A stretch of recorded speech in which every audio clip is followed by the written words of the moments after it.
Is Chad Reed going to go down as the best Aussie to ever come to America?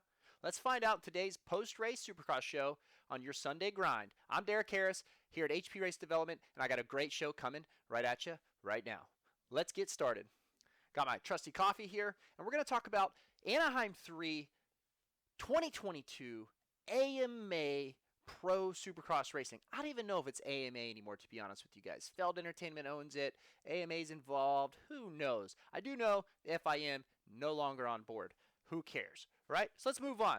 What an awesome night of racing. Drop a comment below what you guys thought of our awesome racing at Anaheim 3. If you're not into pro racing, this isn't the show for you. I was on the edge of my seat that entire 450 main event.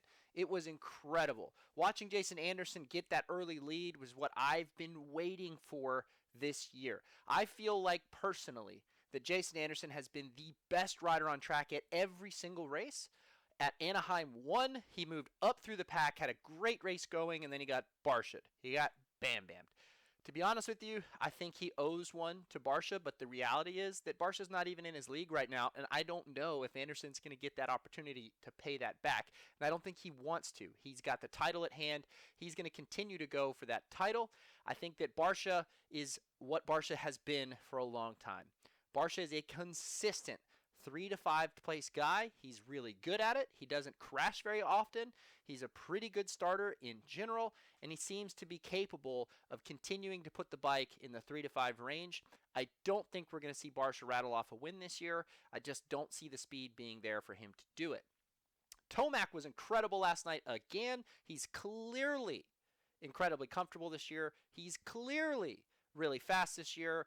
We've never questioned his fitness. I don't even know if he's the most fit he's ever been, but he's never not been fit, never been a problem for him. Let's talk about Tomac's bike. And this is something that I really wanted to touch on this show, is what we see with the bikes, and then maybe some insights to you guys that'll help you guys in your testing. So when you go buy a bike and it says set the sag between this range, or you go listen to the magazine outlets and they say set the sag between this range and set your fork height to this range, yada, yada, yada, yada, that goes completely out the window for these Supercross teams. These teams might sometimes end up in those windows, but oftentimes they're going to be outside of these windows because those bikes are totally different than anything anybody rides that you go buy. So right now that Kawasaki to me is looking like the best bike in pro racing. That doesn't mean it's the best bike off the showroom or the worst bike off the showroom. Right now that Yamaha looks incredible in pro racing. Doesn't mean it's the best bike off the showroom or the worst bike off the showroom, because you don't buy what they race. It's not even remotely the same motorcycle. Get that out of your heads, right? Now those manufacturers want you to think that, but that's just not the case. So let's talk about Tomac's bike. Tomac's bike's really tall in the rear this year. I want you to watch that next time you watch it. The difference between the tire in the air, which is fully extended, versus him going down a straightaway, it doesn't look like there's any difference. The bike is extended. It's really tall. A lot of people think when you hit the gas on a motorcycle, it squats. That's not entirely true. The actual forces involved make the bike extend. We can show that to you if you go watch my dyno videos on this channel. You'll see that. When we hit the gas on the dyno, the bike picks up. That has to do with the angle of the chain and the forces involved. It actually extends the bike. When a bike squats, it has to do with weight transfer and center of gravity. So if your center of gravity is really high and tall and far away from the center line of the bike, and you accelerate, there's a leverage arm that's going to torque on the bike, and it can potentially make the rear end squat. But if you actually watch a rear tire when the bike is on the gas, they extend, especially when they're near a sag position. This is really important, because it affects the chassis and handling of your motorcycle tremendously through bumps and things like that. Tomac's bike doesn't look like he's running a lot of sag to me. And his front end is probably the softest front end that I think I've ever seen in Supercross in a long time. Now, it may not be soft valving wise, but the actual spring tension and pressure at the beginning of the stroke, to me, looks very soft. It looks like the front end, and I say very soft relative to other bikes, the front end is settling really, really well into those corners. Watch it. Watch when he comes into the corner how much those forks move. They move a lot more than some of the other manufacturers out there. To me, the Cowie looks incredibly balanced. Jason Anderson's bike, front to back, everything looks perfect. It just looks balanced. Now, I'm sure there's things he's struggling with, and I'm sure there's things the teams are always improving on, but that bike looks really good, and he is the only guy out there right now who's able to slide that rear end into corners extremely early. He's getting turned and set up early. Like, that bike slides into the turn, and then he's on the gas, and it's helping pitch it back around. It's absolutely incredible. He was consistently gapping Eli Tomac everywhere on the track, with the exception of the whoops, which was the difference maker in this race. We finally had a set of whoops that was worth talking about. These whoops were separators. Oakland had some serious whoops, but they weren't that big of a separator. This race had whoops that really only the top guys were capable of getting through consistently and fastly, and they still were not capable of getting through them consistently. Think about it. The race damn near came down to the difference between Eli Tomac or Anderson making it through the whoops a couple laps. Anderson screwed up a couple times, managed to save it, and then it turns out that Eli screwed up a couple times, lost a little bit of confidence, which he said on the podium, and it really cost him the race because otherwise they were pretty much cat and mouse. Awesome race this year. Really excited for it. I'm personally on the train that Anderson is the best rider on the track this entire season. That's my personal take. Obviously, he's been some rough luck with his motorcycle at Oakland. He got taken out at the first round, and I think there's been a couple other things where his starts haven't been there, but I do think his actual on-track riding's been the best. So I'm going to say that this was a pivotal moment in this season. I'm saying it today. If there was going to be hope for this championship, to not go to Eli Tomac, it had to happen tonight. Anderson pulled off that win and gave the entire sport something to talk about for the next couple weeks because I think that that was a confidence booster for him. I think that it's going to help propel him to continue to work hard because he's now like, I can do this. He's got 2 race wins. He's looking great. And I think that it confirmed to him that he's been the best rider on the track and that finally he was able to put it all together. So this was a pivotal race in my opinion, and we have to not overlook it for the entire title picture. Now let's talk more about the bike on the KTM's Husqvarna's Gas. Now the new generation bikes, and I haven't watched Barcia's bike that much. Sadly, he hasn't had much TV time, even though he's done really well. And I think he's a 3 to 5th place guy. Unfortunately, he just doesn't quite have the front pace. But if you watch the KTM group bikes, Webb, Muskin, Malcolm, to me, the front of the bike looked really stiff coming into the corners. That front end does not dive very much. It may not be valving. It could just be spring pressure, air pressure, whatever they're using. But it does not look like the front end has much pitching ability to it. It looks really stiff to me. And then the rear of the bikes look kind of low when they're at sag position, so they're going down straightaways. And they're really slow. They have a very slow rebound in the rear of those bikes. If you watch the Hondas, you watch Eli's bike, you watch Anderson's bike, they extend almost the second that the bike leaves the jump face. And a lot of people, we were doing some testing with a kid named Caden Braswell in Florida, and the mechanic was like, 6 seconds rebound's really slow. It's not. It's probably the fastest rebound you could possibly imagine compared to a consumer bike. Watch those rear ends. When they leave a jump, that rear end extends almost instantly. I mean, it's really quick, especially compared to consumer bikes, and then watch it compared to the KTM's Gas Husky. Those bikes extend, and then the last like 4 inches of wheel travel is like really slow to come out. This is interesting to me. I don't think it's the right direction for them. I think they need to go faster in that department, and I also think that they need to pick up the rear of the bikes a little bit, just as what it looks like to me. Maybe by softening the front, the rears will start to pick up. That's a balance thing that you're always chasing on these chassis, but that's what it looks like on those bikes to me. The bikes look rigid. It looks like Webb's not able to turn that bike as quickly as he historically has been able to in those tight bull turns, and it just looks like it's stiff. Now, I'm not saying it's a chassis thing. I'm not saying that that's forks being too rigid. I'm just saying that's what it looks like to me, that they look a little stiffer in the front end. They don't settle in the front, and I think it's costing them. Marvin Musquin was able to get through those whoops better than any other KTM guys, so are we really blaming the bike for the whoops, or is it technique, or is it a confidence thing? When all those guys get together and say, hey, I don't like my bike, it's not good through the whoops, and then that pervades amongst that team, right? And it becomes the thing for that bike, all of a sudden you have an excuse. Now, I'm not saying that the bike's perfect, but I am saying that if they'd all done their own things and were separate and didn't communicate with one another, kind of like the old days, you would just be told, you just got to figure it out. McGrath's over there, he's hitting them. Lusk is over there, he's hitting the whoops, right, on the same bike you're on, and you would just have to figure it out. And let's not forget that RC did not have a bike that was set up well for Supercross, and yet he still won championships. So let's continue a little bit on the topic of bike setup. You know, RC won titles without a perfect motorcycle, right? He just was a beast. He just got it done. Now, you can say the level of competition was down. Fair assessment. I don't agree with that entirely, and we'll talk about that. But I do think that we need to realize that setup is one part of it, and if you're really comfortable, really happy, then of course that makes you faster. But a lot of times confidence and setup go hand in hand, meaning when you're riding well, then you like your setup, and then you go do well, and then you trust your setup, and then you continue to ride better and do well. And then when you're not riding well and you're getting your ass handed to you, then you blame the bike, and then you go in circles on your motorcycle, and then you're not happy with the bike, and then you go in circles with the motorcycle, and your results suck, and then you go in circles, and you're never confident.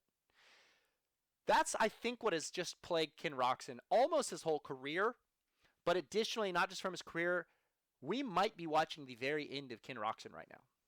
I think that's it. So if Kenny wants to continue on in this sport, somehow he's going to have to find that confidence in his motorcycle that allows him to go out and ride well, do well, get more confidence in the bike, and win again. Now, outdoors, if he decides to race, if he's healthy, he'll be good again. He's probably one of the most gifted outdoor riders we've ever seen when it comes to the ability to go fast without really trying hard. His roll speed is what I call it. His ability to go through bumps and corners without hammering them makes him incredible compared to a lot of other guys. And so because of that, I think he can ride around different setups than other people have. He can have a little bit softer outdoor setup than most people because he's not hammering the brakes so hard through some of these braking zones. He's so gifted at it. But if he can't figure this out, that's the end of his career. And why would he go race and go get 8th places and 10th places? He is the type of guy. He's the German wonder kid. They put him in a petri dish, made that kid to go out and conquer the world in motocross and supercross. That's what I believe. I believe he's the German wonder kid. They couldn't beat, that's what Germany has now, right? They have their ability to go out and conquer things without conquer things. And I'm kidding here if you're German, but he, to me, was poised to be the guy, and the guy for a while. And unfortunately, those injuries really set him back. Now, I think a little bit of his lack of confidence in his motorcycle over the last few years is really setting him back. This could be the end. Let's move on to getting your ass beat by 30 seconds. So we'd say our sport's competitive, more competitive than ever, and it's true in qualifying time. We see that from 1st to 20th in the 450s is, I think, 2 seconds. I didn't look it up, but it's been around 2 seconds all season. 1st to 10th could be 1 second oftentimes, unless somebody rattles off an amazing fast lap, like if one guy just breaks one out. But it's really tight. But when it comes to the main events, I don't think we've seen anything remotely close to the closest racing we've ever had. Go watch some old races. Go watch them. We're getting guys who are getting beat by 30 seconds for 3rd place or 2nd place. 30 seconds in 250s. And it's the closest it's ever been? Come on. 30 seconds. That's more than 2 seconds a lap average. Or about, right? I mean, maybe they did 18 laps here or 17. I didn't look. But maybe 19, right? But it's a lot. It's a big gap. And it's interesting to me that we come into our sport and say, it's the most competitive ever. But is it? I don't know. We always see the same thing every single year where we're coming in, we got all this hype, all these guys can win, but, they can't. And I was wrong. Early in the season, I did a pre-race show. I never published it. I thought we'd have 7 450 winners this year. I do not believe that's going to happen. Jason Anderson's clearly cream of the crop. Eli Tomac, clearly cream of the crop. Chase Sexton on an on night, obviously cream of the crop. And I think Malcolm has established himself as probably 3rd to 4th best. You can throw Barsha in that conversation. Barsha's, man. 3rd to 5th. That's Barsha right now, and it's been his MO for a while now. I don't think Barsha's going to win. I hate to say it. You could rattle off a whole shot, and if Anderson or Tomac are in the zip code within top 6 or 7 on the first lap, I don't think that they're not going to be able to chase him down. Let's move on to the 250s. Is Chad Reed going to be the best Aussie that we've ever seen? Probably. Jet's incredibly talented, and he's charismatic. He's great for our sport in many ways. He's young. So is he good for the sport? Yes, he's great for the sport. Is Jet incredibly talented? Yes, he's incredibly talented. But is he going to be better overall than Chad Reed was? That's a great question. He's clearly better outdoors. No offense to Chad Reed. I don't know if Chad ever really put all of his effort into outdoors. I don't know. I don't know Reedy. And obviously he had to go against the GOAT, RC. Nobody beat the GOAT. Nobody, right? Not even James Stewart, who was the new GOAT. He couldn't beat RC outdoors. Just wasn't happening. So I don't think, nobody could. Stefan Efforts, who's incredible, should be on people's Mount Rushmores. They don't put him on there, but he should be. He couldn't beat the GOAT. So, and he beat James Stewart, right? He couldn't beat the GOAT. So at the end of the day, I don't think that Hunter or Jet are going to be better than Chad Reed long term. I think they're great for the sport. I'm glad to see that they're here in the U.S. mixing it up. Hunter's an incredibly gifted rider. He's very smooth. He doesn't look like a risk taker. He took a risk in those whoops trying to chase down Christian Craig. He was giving him a good run for his money. I'm really proud of the fact that he put all his nuts on the chopping block in that race and tried to go after Craig. Somebody needs to do it. And he pushed it through the whoops. And he pushed it a little bit beyond his capability. And now, he'll get better, right? He'll learn how to do that as time. He just needs more whoop experience, more time, more understanding of how to save screw-ups. But that was hurtful. I mean, he's got to be hurt. I don't know how hurt he is, but it looked painful. He's probably hurt, right?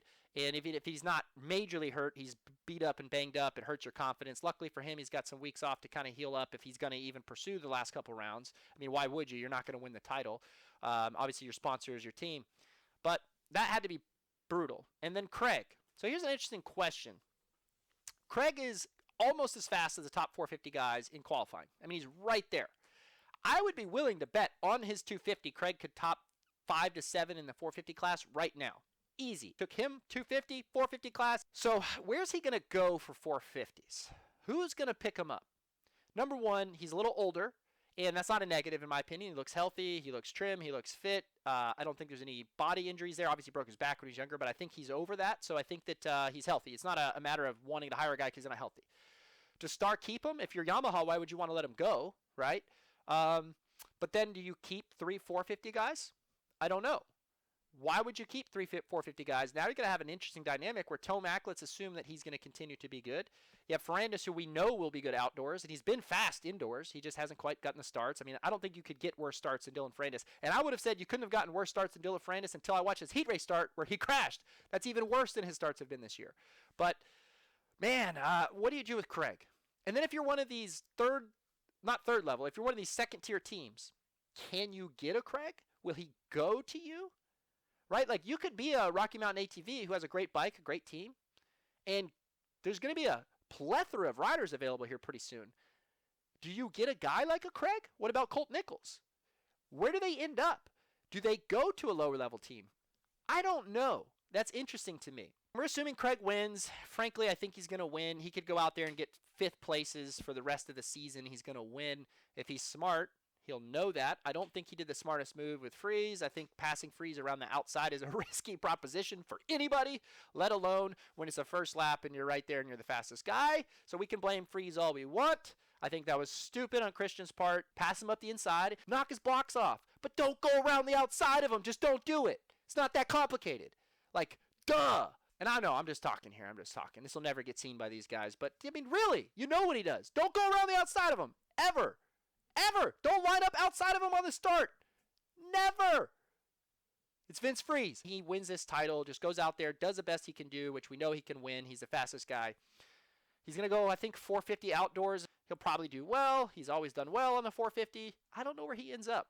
It's going to be interesting. We're going to be pretty soon here to East Coast. So we got Vince Freeze moving to 450s. I'm curious how he'll do. We got Oldenburg moving to 250s. I've heard, a birdie has told me that Oldenburg is fast, really fast. So we're going to see how that shakes up. Hopefully his confidence is good. The bike's clearly good. So we got a dirt change. We got a venue change. We got a temperature change, travel change, time zone changes. I'm excited. I'll have to stay up till 12 o'clock to watch these races. Super excited about that. We got Arlington coming up. I'll be at Arlington, so you can try and come find me if you want to come find me. I'll be around. Some of me and my guys, some of our crew will be hanging out up there. So tell me what you think. Leave a comment. If you want to help support the channel, go to hpracedevelopment.com. You can buy some merch like this t-shirt. It's a pretty cool shirt. I wear this casually. As you can see, it's a Sunday. This is what I wear out. This is my form of dress clothing. It's got a nice setup on the back, which I'm not going to show you. So it's pretty cool. Thank you for watching. If you haven't already, subscribe. We're going to do a lot cool stuff coming up on the channel with the dyno testing in the shop and all the stuff that we do there. Plus, I'm going to be doing our Sunday grind with coffee and dirt bikes, post-race analysis every Sunday. Going to be coming at you. So make sure you come on and follow along. We're going to add some people into the show, see if I can get some privateers on the show. I just got to figure out how to do the technology with the Zoom and the FaceTime and all the stuff that we got to do to make that happen. First sip of coffee in the show. So good once it hits your lips. Thanks for watching. I'll see you next time on the Sunday Grind.